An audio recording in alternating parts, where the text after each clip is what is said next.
Hello friends, welcome to my channel teaching study learn. साथियों, आज की इस वीडियो में एसएससी और यूपी पुलिस में आई हुई प्रश्नों पर बात करेंगे।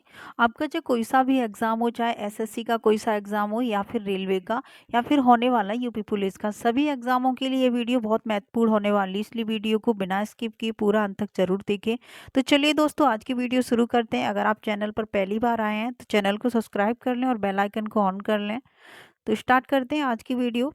आज का पहला प्रश्न है, इंपीरियल बैंक की स्थापना किस वर्ष की गई थी। यहाँ पूछा गया है कि इंपीरियल बैंक की स्थापना किस वर्ष की गई थी। तो इसका सही जवाब हो जाएगा 1921। कब की गई थी? तो सन 1921 में इंपीरियल बैंक की स्थापना की गई थी। इसका राइट आंसर हो जाएगा ऑप्शन बी। प्रश्न नंबर 2 है, मौसम विज्ञान किसका विज्ञान है। यहाँ पूछा गया है कि मौसम विज्ञान किसका विज्ञान है। तो मौसम विज्ञान किसका होता है? मौसम का विज्ञान हो जाएगा। तो आपका राइट आंसर ऑप्शन सी हो जाएगा। मौसम का विज्ञान मौसम विज्ञान कहलाता है। प्रश्न नंबर 3 है, श्वेत प्रकाश का घटकों में विभाजन किसके कारण होता है। श्वेत प्रकाश का, आपकी जो लाइट होती है उसका मतलब घटकों में विभाजन किसके कारण होता है? श्वेत प्रकाश का। तो इसका सही जवाब हो जाएगा परिक्षेपण या प्रक्षेपण। ठीक है, तो इसका राइट आंसर प्रक्षेपण ऑप्शन बी हो जाएगा। प्रश्न नंबर 4 है, तेल की एक छोटी बूंद पानी पर फैल जाती है क्योंकि। जो तेल की, आप पानी में तेल डाल के देखना, तो जो तेल की बूंद होती है वो एकदम फैल जाती है पानी में, नहीं तो डूबती है, ऊपर फैल जाती है पानी की सतह पर। तो कारण क्या है पानी की तेल की बूंद का पानी की सतह पर फैलना? आपके ऑप्शन है, एक बार देख लीजिए। तेल की श्यानता अधिक होती है इसलिए फैल जाती है, जल की श्यानता अधिक होती है इसलिए फैल जाती है, या फिर तेल का पृष्ठ तनाव अधिक होता है इसलिए फैल जाती है, या फिर जल का पृष्ठ तनाव अधिक होता है इसलिए फैल जाती है। तो इसका सही जवाब हो जाएगा जल का पृष्ठ तनाव अधिक होता है। ये प्रश्न ऐसे भी पूछा जाता है कि जो मिट्टी का तेल है उसका भी एक, जैसे मच्छर होते हैं नालियों में, तो मच्छरों को मारने के लिए यहाँ केरोसिन तेल डाला जाता है जिससे कि नष्ट हो जाए मच्छर। तो ये भी प्रश्न पूछा जाता है कि नालियों में केरोसिन तेल डालने पर पानी की सतह पर तेल फैल जाता है, तो किसके कारण फैलता है? तो कैसे भी पूछ सकता है, अगर तेल की बूंद हो, चाहे कोई सा भी तेल हो, और वो पानी की सतह पर फैल जाता है, तो वहां पर क्या होगा? तो आपको सिर्फ आंख बंद करके पृष्ठ तनाव लगाना है। क्या लगाना है? तो आपको पृष्ठ तनाव पर टिक करना है। आपका राइट आंसर हो जाएगा इस प्रश्न का ऑप्शन डी, जल का पृष्ठ तनाव अधिक होता है। प्रश्न नंबर 5 है, भारतीय न्यायपालिका का अध्यक्ष कौन होता है। भारत की जो न्यायपालिका है तो इसका अध्यक्ष कौन होता है? ऑप्शन है सर्वोच्च न्यायालय, संसद, राष्ट्रपति या फिर प्रधानमंत्री। तो भारतीय न्यायपालिका का जो अध्यक्ष होता है वो होता है सर्वोच्च न्यायालय। कौन होता है? सर्वोच्च न्यायालय होता है, सुप्रीम कोर्ट। न्यायपालिका का न्याय कौन दिलाता है हमें? कोर्ट ही तो दिलाता है, लेकिन यहाँ मान्यता दी गई है सर्वोच्च न्यायालय को। प्रश्न नंबर 6 है, भारत का नेपोलियन किसे कहा जाता है। यह प्रश्न काफी बार पूछा गया है, इम्पोर्टेंट है। नेपोलियन किसे कहा जाता है भारत का? समुद्रगुप्त, स्कंदगुप्त, चंद्रगुप्त या फिर विक्रमादित्य। तो समुद्रगुप्त को भारत का नेपोलियन कहा जाता है। तो आपका राइट आंसर हो जाएगा ए, समुद्रगुप्त। प्रश्न नंबर 6 है, 7 है, गांधी जी किसके माध्यम से सच्चाई प्राप्त करना चाहते थे। मतलब जो गांधी जी का मार्ग था वो कैसा मार्ग था? वो सच्चाई की पथ पर चलना चाहते थे, तो किस चीज को ध्यान में रखकर? मतलब कर्म, ध्यान, अहिंसा या फिर धर्म। उन्होंने किस चीज का सहारा लिया? तो उनके लिए एक शब्द यूज किया जाता है, गांधी जी जो थे वो अहिंसावादी थे। ठीक है, कैसे थे? अहिंसावादी थे, वो लड़ाई झगड़े नहीं चाहते थे। तो उन गांधी जी के लिए सिर्फ एक शब्द प्रयोग होता है, अहिंसावादी थे या फिर अहिंसा। कैसे भी प्रश्न पूछ लिए जाए, आपको अहिंसावादी पर या अहिंसा पर टिक करना है। प्रश्न नंबर 8 है, गांधी जी ने प्रसिद्ध दांडी यात्रा किस वर्ष प्रारंभ की थी। यहाँ पूछा गया है, गांधी जी ने प्रसिद्ध दांडी यात्रा किस वर्ष प्रारंभ की थी। तो ये की थी 1930 में। ठीक है, गांधी यात्रा कब प्रारंभ की थी? 1930 में। अगला प्रश्न देखते हैं, प्रश्न नंबर 9, साथ ही वीडियो पसंद आए तो एक लाइक ज़रूर करें और चैनल को सब्सक्राइब नहीं किया तो चैनल को भी सब्सक्राइब कर लें। तो चलिए प्रश्न नंबर 9 देखते हैं। कोलंबिया ने NAM शिखर सम्मेलन का आरंभ किस वर्ष किया था? क्या पूछा गया है? कोलंबिया ने NAM शिखर सम्मेलन का आरंभ किस वर्ष किया था? तो इसका सही जवाब हो जाएगा 1995। ठीक है, आपका ऑप्शन है ऑप्शन डी 1995 में कोलंबिया ने NAM शिखर सम्मेलन का आरंभ किया था। अगला प्रश्न है प्रश्न नंबर 10। पीसी का क्या अर्थ है? यहाँ पूछा गया है पीसी का क्या अर्थ है? तो जो पीसी का अर्थ होता है वो होता है निजी कंप्यूटर। क्या होता है? निजी कंप्यूटर। आपका पीसी हिंदी में लिखा है, चीज समझ में नहीं आ रहा, ऐसे हो जाएगा पीसी पर्सनल और सी से कंप्यूटर। ठीक है, तो इसका सही जवाब हो जाएगा निजी कंप्यूटर। आपका ऑप्शन बी सही हो जाएगा, निजी कंप्यूटर। प्रश्न नंबर 11 है। पसीने में जल के साथ क्या होता है? पसीने में हमारी बॉडी में क्या निकलता है? पसीना निकलता है। तो हमें जब उसको पहुँचते हैं तो हमें थोड़ा द्रव रूप में होता है, मतलब एकदम पानी जैसा होता है। पानी क्या होता है? द्रव होता है। तो वो पानी तो हमें दिखता है लेकिन पानी ही नहीं होता है वो, उसका क्योंकि जो टेस्ट होता है वो थोड़ा नमकीन सा होता है। तो यहाँ पूछा गया है कि वो क्या होता है? जल तो उसमें होता है, ये जल की मात्रा होती है, लेकिन जल के साथ साथ और उसमें क्या पाया जाता है पसीने में? ऑप्शन देख लीजिए एक बार, सही से समझ में आ जाएगा। नमक होता है या फिर विनेगर या फिर सिट्रिक अम्ल या फिर दुग्धामल। ठीक है, ये दुग्धामल है, मतलब दुग्ध अम्ल, दुग्धामल है ये। तो इसका सही जवाब हो जाएगा नमक। क्या होता है? नमक होता है जल के साथ में, इसलिए कैसा लगता है?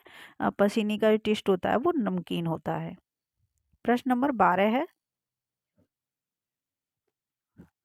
सभी रंगों को सोख लेने और किसी को भी परावर्तित न करने वाली वस्तु दिखाई देती है। यहाँ क्या पूछ रहा है? सभी रंगों को सोख लेने पर, जैसे उस पर कोई भी रंग डालो लेकिन कोई फर्क नहीं पड़े, वो सबको ही ऑब्जर्व कर ले, किसी को भी परावर्तित और न किसी को वो परावर्तित करे, किसी को वापिस नहीं भेजे, तो न करने वाली वस्तु दिखाई देती है। तो ऐसी वस्तु कौन सी हो सकती है? तो वो है काली। काला कलर का कपड़ा होगा, उस पे मतलब किसी ना तो रिफ्लेक्शन होगा और वो सारी चीजों को क्या कर लेता है? सारे कलर को ऑब्जर्व कर लेता है, मतलब सोख लेता है। ठीक है, तो आपकी ऐसी काली वस्तु है। काली वस्तु कुछ भी हो सकती है, कपड़ा हो सकता है या फिर कोई अन्य वस्तु भी हो सकती है। तो काला कलर ऐसा है कि सभी रंगों को सोख लेता है और ना ही किसी को वो परावर्तित करता है। प्रश्न नंबर 13 है। जनसंख्या का घनत्व दर्शाता है। जो जनसंख्या का घनत्व होता है वो क्या दर्शाता है? मतलब जनसंख्या घनत्व जो निकालते हैं वो कैसे निकालते हैं? तो आपके ऑप्शन है, एक बार देख लीजिए। भूमि श्रमिक अनुपात या फिर जनता भूमि अनुपात या फिर भूमि पूंजी अनुपात या फिर भूमि उत्पादन अनुपात।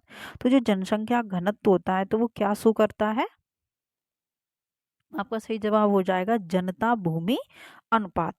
हम जनसंख्या घनत्व कैसे निकालते हैं? भूमि का अनुपात निकालते हैं कि इतनी एकड़ जमीन है, इसमें कितने लोग रह रहे हैं, तो इस तरीके से जनसंख्या का घनत्व निकाला जाता है। ठीक है, कि किसी भी गांव में देख लिया कि इतने फुट जमीन है या फिर एकड़ जमीन है और इतनी जमीन में इतने लोग बस रहे हैं, तो वहां पर एक एवरेज निकाल लिया जाता है। तो जो एवरेज निकाला जाता है वो किस पे निकाला जाता है? वो आधारित होता है एवरेज जनता भूमि अनुपात पर। ठीक है, किस पर होता है? जनता भूमि अनुपात पर। मतलब ये डिपेंड होता है। इसी तरीके से हम इसका निकालते हैं जनता भूमि अनुपात, तभी इसको क्या बोलते हैं? जनसंख्या घनत्व। ठीक है, अगला प्रश्न है प्रश्न नंबर 14। नायलॉन किससे बनाई जाती है? जो नायलॉन होती है, नायलॉन का कपड़ा भी होता है, तो किससे बनाई जाती है? तो इसका सही जवाब हो जाएगा पॉलीएमाइड। किससे बनाई जाती है नायलॉन? पॉलीएमाइड। आपका ऑप्शन सी सही हो जाएगा।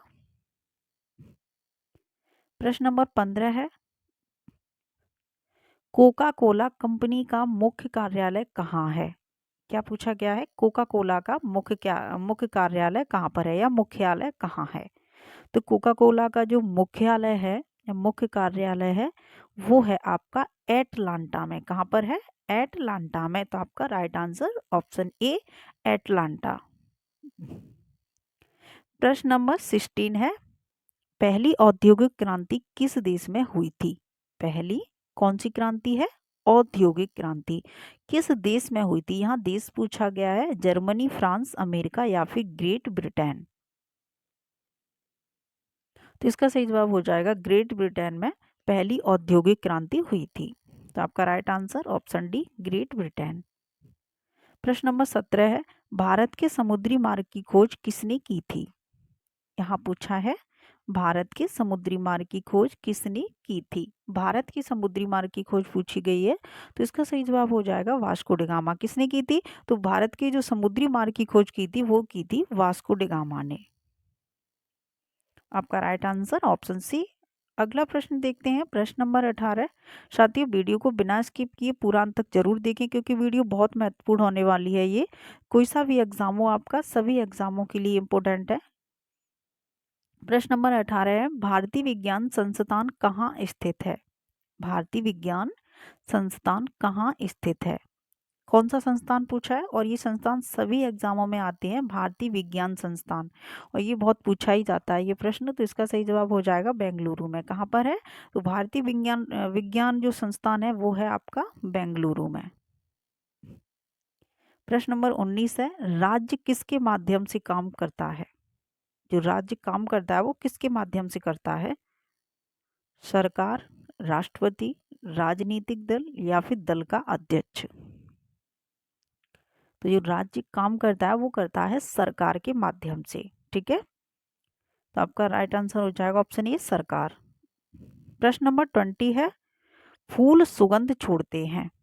फूल सुगंध छोड़ते हैं तो किसके लिए छोड़ते हैं? आपके ऑप्शन है, ऑप्शन बहुत अच्छे हैं। वायु को शुद्ध करने के लिए, मक्खियों को भगाने के लिए फूल सुगंध छोड़ते हैं कि मक्खियां भाग जाएं, तो ऐसा तो है नहीं, मक्खियां तो और पास में आती हैं। या फिर वायु को शुद्ध करने के लिए फूल सुगंध छोड़ते हैं। ऑप्शन सी है कीटों को आकर्षित करने के लिए। ऑप्शन डी है उपयुक्त सभी। तो इसका जो सही जवाब हो जाएगा, राइट आंसर, तो वो हो जाएगा कीटों को आकर्षित करने के लिए। फूल जो सुगंध छोड़ते हैं वो किसके लिए? कीटों को आकर्षित करने के लिए फूल सुगंध छोड़ते हैं। आप कुछ भी ना देख के उपयुक्त सभी मत कर देना, क्योंकि मक्खियों को भगाने के लिए फूल सुगंध नहीं छोड़ते हैं, तो ये तो गलती हो जाएगा ऑप्शन बी। ठीक है, क्योंकि खुशबू सबको अच्छी लगती है, तो सुगंध सूंघने के लिए तो मानव भी फूलों को तोड़ के सूंघता है, तो ये मक्खियां क्यों नहीं जाएंगी फिर फूल के पास में? तो ये तो गलती हो जाएगा। जब ऑप्शन बी गलत है तो उपयुक्त तो सभी तो हो ही नहीं सकता, इसलिए ध्यान से पढ़ लें। आपका जो एकदम राइट आंसर है वो है कीटों को आकर्षित करने के लिए फूल सुगंध छोड़ते हैं, तो ऑप्शन सी सही हो जाएगा। प्रश्न नंबर 21 है, 1857 के सैन्य विद्रोह के समय गवर्नर जनरल कौन था? जो 1857 की क्रांति हुई थी 10 मई 1857, कब हुई थी? 10 मई 1857 को हुई थी ये शुरू। ठीक है, तो ये मतलब सैन्य विद्रोह के समय उस टाइम ये पूछा गया है कि गवर्नर जनरल कौन था? लॉर्ड विलियम बेंटिंग या फिर लॉर्ड कैनिंग या फिर लॉर्ड डलहौजी या फिर लॉर्ड लिटन? उस टाइम पर कौन था? तो उस टाइम पर थे लॉर्ड कैनिंग। ठीक है, 1857 की जब क्रांति चल रही थी तो 1857 में जो गवर्नर जनरल थे वो थे लॉर्ड विलियम बेंटिंग। ठीक है, सॉरी कैनिंग, कैनिंग हुए, लॉर्ड कैनिंग थे उस टाइम पर 1857 में। अगला प्रश्न है, प्रश्न नंबर 22, खारा पानी संकेत करता है, खारा पानी किस चीज को संकेत करता है? शुद्ध जल को, स्टार्च जल को, नमकीन पानी को, मीठे पानी को? तो जो खारा पानी है वो तो मीठा हो नहीं सकता। खारा पानी ये कहता है कि भाई हाँ मैं मीठा हूँ, ऐसा तो है नहीं है। तो इसका सही जवाब हो जाएगा नमकीन। नमकीन चीज ही तो खारी लगती है। शुद्ध जल तो खारा पानी हो नहीं सकता क्योंकि वो ऑलरेडी से ही शुद्ध है, तो उसे हम खारा बोलेंगे ही नहीं। स्टार्च, जिसमें स्टार्च वाला हो पानी, वो भी नहीं होगा खारी। तो इसका सही जवाब हो जाएगा नमकीन पानी को हम खारा पानी बोलते हैं। प्रश्न नंबर 23 है, भारत में लोकपाल विधेयक के बनने में मुख्य भूमिका किसने निभाई थी? भारत में जो लोकपाल विधेयक बनने की भूमिका किसने निभाई थी? तो इसका सही जवाब हो जाएगा अन्ना हजारे ने। किसने निभाई थी? अन्ना हजारे ने लोकपाल विधेयक बनने की भूमिका निभाई थी। प्रश्न नंबर अगला है 24, टेंगा का क्या अर्थ है? टेंगा का क्या अर्थ है? टेंगा किसे कहते हैं देख लीजिए, क्या घास स्थल को कहते हैं या मरुस्थल को या फिर पर्णपाती वन होते हैं इनको, या फिर शंकु वृक्षी वन, शंकु वृक्षी वन को कहते हैं टेंगा। तो इसका सही जवाब हो जाएगा ऑप्शन डी, शंकु वृक्षी वन को टेंगा कहते हैं। ठीक है, तो टेंगा का अर्थ है शंकु वृक्षी वन, इसको याद रखें। यह प्रश्न काफी बार पूछा गया है कि टेंगा का क्या अर्थ है, कैसे भी पूछ सकता है, तो इतना ध्यान रखें जो टेंगा बोलते हैं वो शंकु वृक्षी वन को बोलते हैं। प्रश्न नंबर 25 है, नवजात शिशु में कितनी हड्डियां होती हैं? आपका जो नवजात शिशु होता है उसमें कितनी हड्डियां पाई जाती हैं? तो वयस्क मनुष्य में कितनी पाई जाती हैं सभी को पता होगा, 206। ठीक है, 206। लेकिन जो नवजात शिशु होता है उसमें कितनी पाई जाती हैं? उसमें पाई जाती हैं 300, क्योंकि उसमें ज्यादा होती हैं हड्डियां, तो उसमें 300 हड्डियां पाई जाती हैं। अगला प्रश्न है, भारत में अत्यधिक आबादी वाला शहर कौन सा है? भारत में अत्यधिक आबादी वाला शहर कौन सा है? यहाँ पूछा गया है कि भारत में ऐसा कौन सा शहर है जिसमें सबसे ज्यादा आबादी पाई जाती है। ऑप्शन है मुंबई, कोलकाता, चेन्नई, दिल्ली। तो इसका सही जवाब हो जाएगा मुंबई। मुंबई में अगर शहर पूछा जाए, अगर आपका स्टेट पूछा जाए तो उत्तर प्रदेश हो जाएगा। कौन सा हो जाएगा? उत्तर भारत के उत्तर प्रदेश में सबसे ज्यादा क्या है? जनसंख्या है। अगर शहर पूछा जाए कि भारत में ऐसा कौन सा शहर है जिसमें सबसे ज्यादा है, तो वो है आपकी मुंबई। ठीक है, मुंबई शहर में सबसे ज्यादा जनसंख्या है। प्रश्न नंबर 27 है, मसूड़े से रक्त स्राव को निम्न में से कौन रोकता है? मतलब जो मसूड़ों से क्या आता है? खून आने लगता है, ब्लड आने लगता है, ब्रश करते हैं या फिर बिना ब्रश के भी मसूड़ों से जो रक्त आने लगता है, खून, वो किसके कारण से आता है और फिर उसे रोकता कौन है? तो इसका सही जवाब हो जाएगा एस्कॉर्बिक अम्ल। किसके कारण आता है? एस्कॉर्बिक अम्ल। मतलब आपकी एक विटामिन सी होती है, कौन सी होती है? विटामिन सी होती है। इसकी कमी होने पर मसूड़ों से खून आने लगता है। ठीक है, विटामिन सी की कमी से मसूड़ों से खून आने लगता है। फिर हम जब प्रॉपर विटामिन सी को लेते रहते हैं, क्योंकि ये पानी के जरिए से बाहर निकल जाती है शरीर से, तो ज़्यादा बॉडी में नहीं बन रहती है ये विटामिन सी, इसलिए हमें विटामिन सी का प्रयोग ज़्यादा से ज़्यादा करना चाहिए। हम विटामिन ए को तो यकृत बनाता रहता है, हमारे शरीर में विटामिन ए बनती रहती है, लेकिन विटामिन सी हम जितनी भी लेते हैं तो वो पानी के थ्रू बाहर निकल जाती है। तो जो मसूड़ों से खून निकलता है वो निकलता है विटामिन सी की कमी से। और यहाँ पूछा गया है कि रक्तस्राव को निम्न में से कौन रोकता है? जब विटामिन सी की हम पूर्ति कर लेंगे तो वो रुक जाएगा। तो इसका सही जवाब हो जाएगा एस्कॉर्बिक अम्ल, क्योंकि विटामिन सी का जो रासायनिक नाम है वो है एस्कॉर्बिक अम्ल। अगला प्रश्न देखते हैं, प्रश्न नंबर 28, निम्न में से किसको यंग फोल्ड माउंटेन कहा जाता है? प्रश्न पूछा गया है यंग फोल्ड माउंटेन कहा जाता है, तो ये कहा जाता है हिमालय को। ठीक है, हिमालय को यंगफोल्ड माउंटेन कहा जाता है। प्रश्न नंबर 29 है, कीड़ों का प्रकाश के स्रोत की ओर गमन कहलाता है। कीड़ों का प्रकाश के स्रोत की ओर, कीड़े होते हैं उनका प्रकाश की स्रोत की ओर जो मतलब चल के जाते हैं, गमन क्या कहलाता है? यहाँ पूछा गया है प्रकाशानुचलित, तापानुचलित या फिर प्रकाशानुवर्ती या फिर जलानुवर्ती। तो इसका सही जवाब हो जाएगा प्रकाशानुचलित। प्रकाश की तरफ जा रहे हैं तो प्रकाशानुचलित हो गया, चलकर जा रहे हैं तो चलित, मतलब गमन में चलना। हाँ, तो प्रकाशानुचलित इसका सही जवाब हो जाएगा। और आज की वीडियो का अंतिम प्रश्न है, प्रश्न नंबर 30। प्रश्न पूछा गया है कि राष्ट्रगान पहली बार 1911 में राष्ट्रीय कांग्रेस के किस अधिवेशन में गाया गया था? चाहे आप इस प्रश्न को ऐसे भी पढ़ सकते हैं कि पहले आपको इतना पता चल गया होगा कि जो राष्ट्रगान सबसे पहले गाया गया था वो कब गाया था? 1911 में। कब गाया गया था?